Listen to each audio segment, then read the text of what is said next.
Hey guys, we're starting a new chapter now. This is chapter 40, integrated circuits, or otherwise known as ICs. The electronic components covered to this point are individually packaged devices that are connected with other individual devices to form a functional unit. These individual packaged devices are referred to as discrete components. In this chapter, we will introduce integrated circuits, or ICs, in which many diodes, transistors, capacitors, and resistors are built into tiny chips and packaged in a single case to form an operational circuit. All right, integrated circuits, also known as an IC. What they are is discrete components etched into what you call a silicon chip, and those silicon chips are placed into a plastic case and connected with wires. Now, in this case, it's done by doing different etching of different substrates, where you got a P substrate, and then you've got N-type material, and you got insulating material. In this case, we're making diodes and resistors. You notice the diode, you've got a PN junction formed for the diode.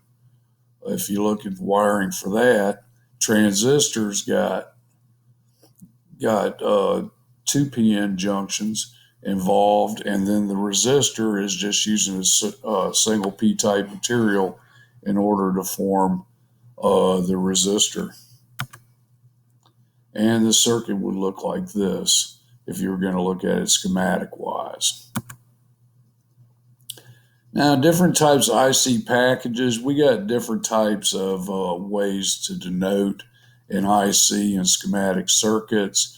If you look at to the left, you got your amps, which the triangle represents what we call operational amplifier.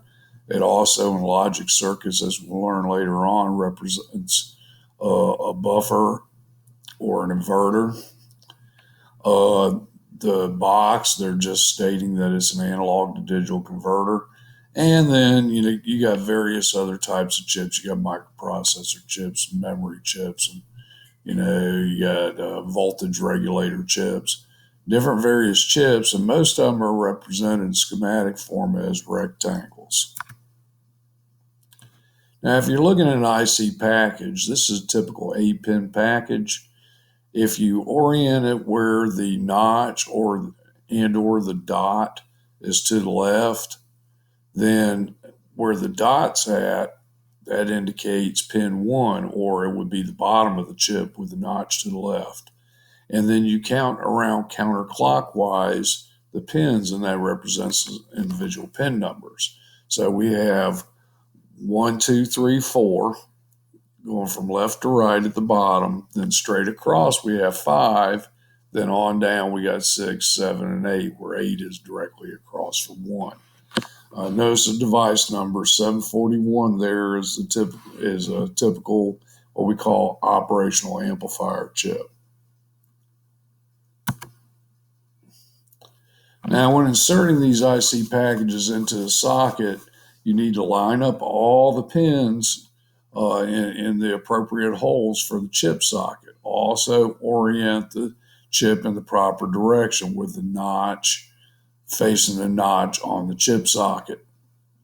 All right, you can put it in backwards. So you got to pay attention to the notch on the chip socket and the notch on the chip itself.